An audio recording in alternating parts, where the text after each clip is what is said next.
Hi, this is Patrick Horn, president of GAPP. Thank you to our sponsor, Intercept, for the support of this podcast. Welcome back to the GAPP CLDF PBC podcast series. My name is Andrea Gossard, and I'm your host for today. Thank you for joining us for the 8th and final episode of this series. For those who haven't, please feel free to go back and view the prior podcasts for greater information on PBC. Join us today as we dive one last time deep into the intricacies of primary biliary cholangitis. In today's episode, we will explore the importance of a holistic approach when managing primary biliary cholangitis, focusing on comprehensive care that addresses both liver health as well as comorbid conditions and overall well-being. This will include lifestyle modifications that our PBC patients can consider, as well as the potential benefits of integrative medicine. Joining me today is a familiar face. Christina Hanson, a family nurse practitioner and expert in PBC, as well as a fellow GAPP board member, is joining us for our episode. You may remember Christina from our episode 1, and she's back here for our final episode on PBC. Welcome, Christina. Thanks for having me, Andrea. It's great to be back. It's great to have you back. Okay, let's get started. So when we think about comprehensive care of the patient with primary biliary cholangitis, my goodness. We oftentimes think of, what are the different ways that we can impact their quality of life and sense of well-being outside of just our treatment algorithms. Tell me a little bit about what you focus on when you meet with a newly diagnosed patient with PBC. Yeah, so I think it's important to have a really good discussion and educating moment with our patients with PBC that really talks, about the liver and the potential damage in the liver and the kind of natural pathophysiology of the disease when it comes to the liver, but also that there are many extrahepatic manifestations of PBC as well. That can be other conditions, but also symptoms. By the time a patient with PBC finally rounds out a diagnosis, they have a tendency to kind of live with their own norm. And, we all are a little tired once in a while, but, the fatigue for patients with PBC can be very debilitating. And sometimes it can be mild and it can fluctuate. I'm in Colorado. Sometimes we have dry winters. There can be a little bit of natural itch just around dry skin. But, is there more of a pruritus or an itch for this patient that's suggestive of secondary to the actual disease of PBC? So having those discussions around these potential extrahepatic manifestations and wanting to get a baseline assessment for those. So we know that patients with PBC can be more prone to having issues with bone disease. So if they don't have an updated DEXA scan, I certainly will pull one. I'll order one for that patient. I don't tend to manage bone loss or osteopenia or porosis, so I will send them back to their primary care or possibly endocrinology. But I think that's important to get that baseline, especially because there are individuals that don't really have an established primary care. So I will even still put a little tickler in if it's a 2-year recall to repeat that DEXA scan just so somebody's watching that patient. We know that patients with PBC can have dyslipidemia. You don't look at the patient population. They don't look like they necessarily should have issues with high cholesterol. But with this cholestatic disease, this is a phenomenon that can happen. And this really is exhibited by an elevation in total cholesterol, primarily from that elevation in HDL. So we want to make sure we're checking a baseline lipid panel and periodically for monitoring that for that patient. And then it comes down to if we do have dyslipidemia, I think you take into account the degree of elevation, their risk factors, their age, which again, tends to be middle age and women, but age and gender. And if they do have significant additional cardiovascular risk factors, then maybe indication for a therapy, statin therapy or dyslipidemia therapy. But we recognize this patient population don't tend to have those additional cardiovascular risk factors. And in fact, there are studies that suggest that there really is no increased risk for cardiovascular disease in patients with PBC and these high cholesterol. So again, I think that's taking it case by case. But we talked about this earlier on in the series is we do tend to see a supersized world. So it's not uncommon for these patients to come in with additional metabolic conditions, including fatty liver. And as a hepatology specialist, I think sometimes we'd like to pour statins in the water. We know the benefit of that. So sometimes I'll manage that, or sometimes I will have the primary care take that. And then there's the increased risk of having deficiencies in fat-soluble vitamins. And so I think that, again, that's important to get that baseline. And it's frequently deficient in these patient populations. So that is something that I will go ahead and prescribe and supplement myself. So I usually will manage that for these patients. So again, looking through first those extrahepatic manifestations and getting all those baselines on these patients. And I know we'll talk a little bit more about the symptoms that these patients exhibit and what we can do for that. Yeah. Thank you. So I'm curious, when you have patients who have an elevated lipid profile and perhaps they do have some cardiovascular risks that are concerning you, what is your your evidence or your what do you recommend to patients who are wondering whether or not you are okay with them using a statin in the setting of newly diagnosed or previously diagnosed primary biliary cholangitis? Yeah, and I think this is really important too to have a kind of dispel the myth around statins, and document that in your notes so that their primary care can see that Yes. you're, and we've actually had a discussion around this before with colleagues that even though we don't tend to manage dyslipidemia and manage the statins, I find myself doing it a little bit more often, at least initiating it. Uh, Almost to show primary care that I, as the hepatology specialist, am comfortable with it, Yes. Yeah. and we're comfortable with statins. So sometimes, there's just still such a hesitation in this misconception that statins, cause actual, liver damage. There can be some transient elevation with statins, but really not infer any kind of injury to the liver. So the actual incidence of DILI related to statins, I mean, it's really negligible. So having those conversations, dispelling those myths, not just for the patient, but also documenting it or having conversations with their primary care around it. So, yes, if they do have cardiovascular risk factors, and I would want to make sure if this patient hasn't had a cardiac evaluation, been established because they have other comorbidities. Certainly, I want to bring in, the multidisciplinary approach and bring in the cardiologist to make sure they have a baseline cardiac evaluation as well. Sometimes, if there's a patient with angst about starting the cholesterol medicine, whether it be a statin or something else, I will offer to have follow up liver tests after 2 and 4 weeks of use just to ensure that they remain stable. Because I think that sometimes is just reassuring to the Yeah, patient and then they're a bit more comfortable with proceeding. absolutely. But I agree with you completely that dispelling the myths is absolutely essential. Hmm.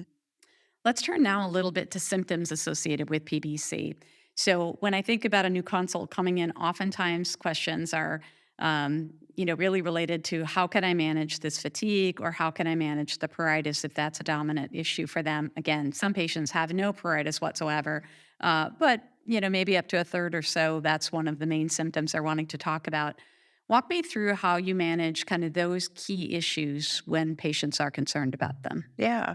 And again, having that conversation, I think it's really important for providers to be assessing at baseline and at every visit.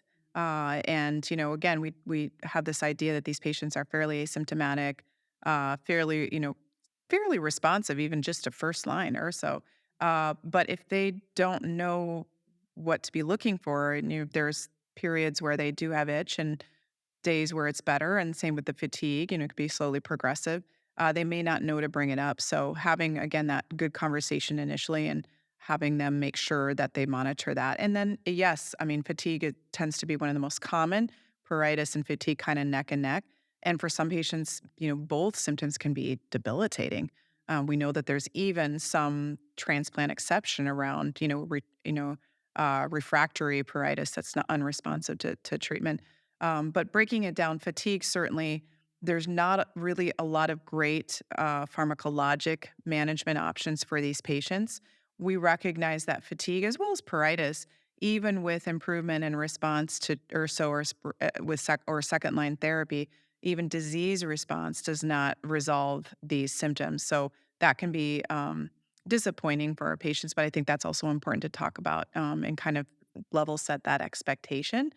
But as far as fatigue, I think there's non-pharmacologic things that we can encourage our patients. Having good sleep hygiene, making sure that they stay well hydrated, that they have a degree of physical activity per what they can manage, because exercise can be a benefit, can be helpful. Um, we know that with fat soluble vitamin deficiencies and notably vitamin D, which if you ask me, I feel like everybody's Yeah. got vitamin D deficiency out there, Right. PBC or not. It Right. just everybody's got it, men and women. Yeah. But replacing there is some data behind vitamin D replacement can actually be somewhat improve fatigue. And I think for those patients that are really severe, making sure we're not missing something else that might be contributing to the fatigue. But so those are some of the things we talk about. It's the things you talk about with your kids, or just you and me out there in the world. It's not beyond the screens. Before we go to bed, so have some kind of good kind of steady practice that you do every night, and trying to kind of shut that brain down and shut your mind down. I think can be helpful. Yeah, absolutely. That's what I always tell patients when they ask, and understandably very frustrated by the Hmm. fatigue they experience. But I explain that it's really everything that you'd recommend to anyone with or without a liver disease, with respect to regular exercise, Hmm. healthy diet, healthy weight, restorative sleep, stress management patterns. All of those kinds of things are really the only tools that we have at our disposal. Unfortunately, there haven't been any great breakthrough therapies for the fatigue associated with cholestatic liver disease or liver disease in general. Hmm.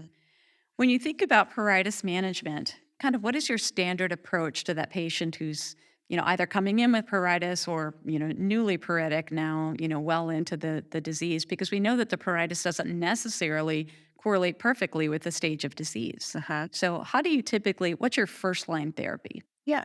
So I think, and patients really buy into this too. They want to know if there's things that they can be doing to help that aren't necessarily, medication. And, patients who have, severe pruritus, they'll take anything, Yeah. medication as well. But I think those non-pharmacologic options, and again, going back to the good sleep hygiene, because a lot of times this is very, can be very bad at night, for our Right. patients. So that this nocturnal pruritus. So again, having those good, sleep hygiene practices in place, white noise, clipping their nails, trying to avoid, because you've seen them, they're Yeah. sitting in front of you and they don't even realize, and they're just scratching in front of you at their office visits, and they don't even realize that they have excoriations, that you're seeing on their back. They're grabbing the spaghetti spoon Yeah. out of the drawer, and they're going at it at home. So trying to have short nails so they're not making excoriations on that. Again, staying well hydrated. So diet is often something that I ask about, and unfortunately, we don't espouse to one diet being better than another, or that it would change the disease itself. But like you had mentioned, making sure healthy diet, especially if there's some coexisting fatty liver, other comorbidities. I think women tend to not be as good with their protein either. So when I look at fatigue and just energy and such, I try to make sure that they're getting a good amount of healthy proteins in daily as well. And then, smoking cessation is very important as well. I mean, it's just good for, obviously global health, but it can be beneficial for pruritus in this patient population. And then we'd look into the pharmacologic measures, and I would say that I would tend to go for a bile acid sequestrant first.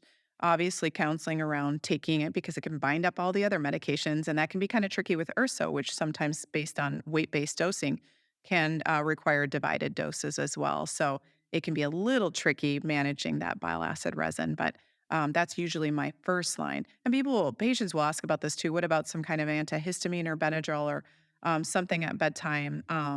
But the problem is these patients also tend to have Sicca-like syndrome and dry eyes, dry mouth.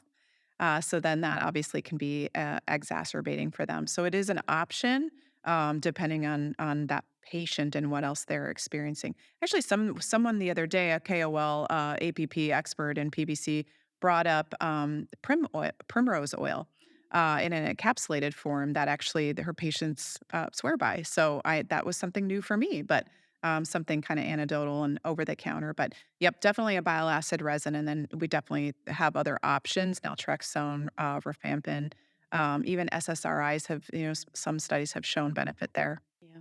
Mhm.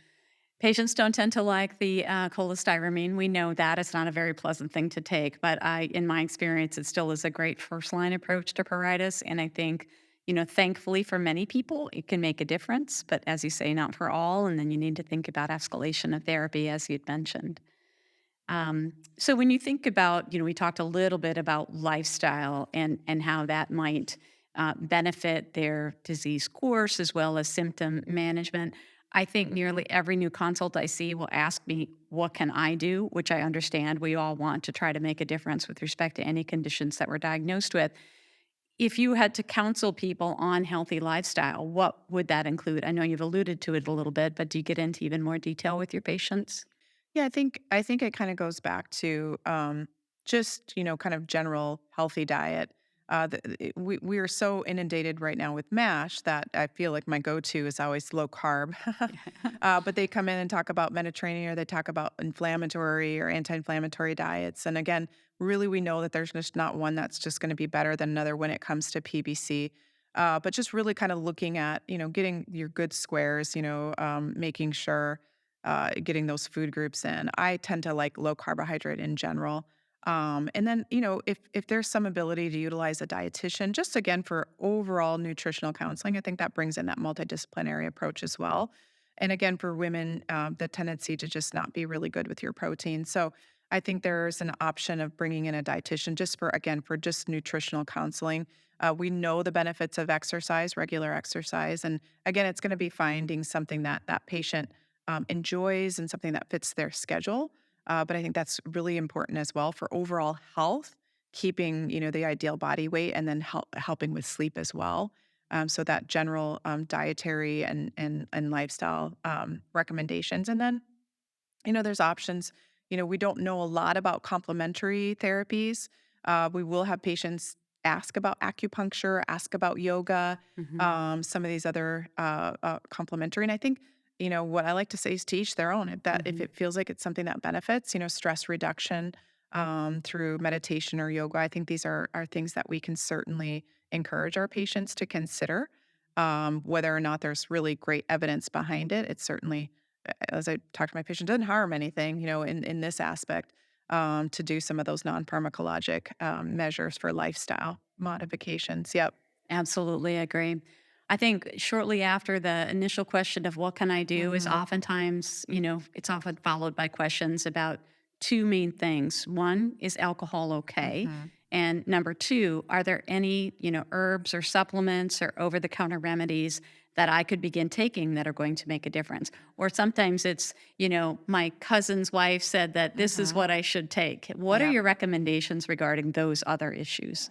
Great question, because the alcohol comes up no matter what underlying liver disease it is, right? Hepatitis, fatty liver, PBC. So we know that if you really wanted to, get into the minutia and split the atom, there's some studies that show someone who never drinks a drop of alcohol versus someone who has once a month versus someone who has once a week versus that person who, you can really get into the weeds there with even one a month versus someone that doesn't. There's longevity there. But if I have a patient who really has no significant fibrosis, Mhm. really there's not a lot of evidence that around PBC and concurrent alcohol use that say that it shouldn't be. Mhm. We just don't have that data. So it's I would we have that discussion around in moderation and what that looks like for a woman versus what that looks like for a man, and really the kind of the guideline recommendations around that. Personally, when you look at this kind of overarching, hey, a woman can have a drink per day, two only when she's celebrating, and guess what? That's not every day. What's a drink? Well, 4 to 6 ounces of wine, 1.5 of hard liquor versus a 12-ounce. I don't necessarily want my patient drinking a drink every day, even. Right. So I break that down even further. So really, we look at just kind of social limitations there, but it's not that you can't ever. Now, when I have a patient who is getting into stages of fibrosis that are more advanced, F2 or greater, then I really start to kind of have that conversation of my preference would be having you not drink at all, given this more advanced stage of fibrosis. So that's when I really kind of put my foot down and say, this is going to be my hard, my hard line in the sand of recommending no alcohol use in that sense. And as far as other, kind of over the counter herbal, patients really do want those choices.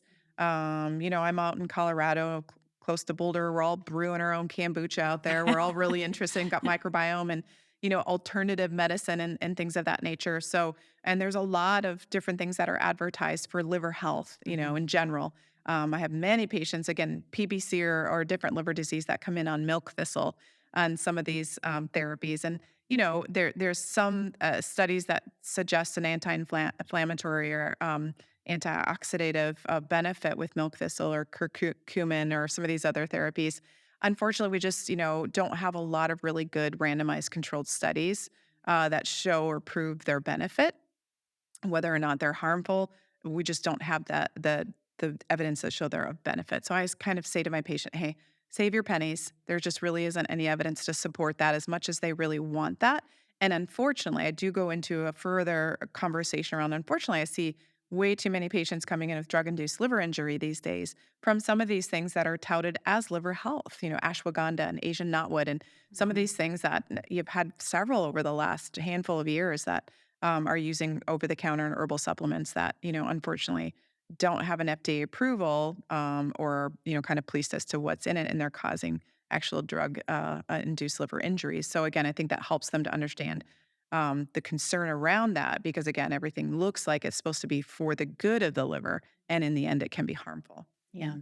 I agree. That's something I see way too commonly in the practice that I'm in. And I think that oftentimes it is just that closer monitoring, that advice that, really we want to avoid things that aren't well tested in this setting because we don't want to be causing those liver injuries. So thank you, Christina. These have been wonderful insights. We very much appreciate you being on this podcast once again and wrapping up our series on PBC. Thank you so much for joining us today. Yeah, thanks for having me back. It's been a great series.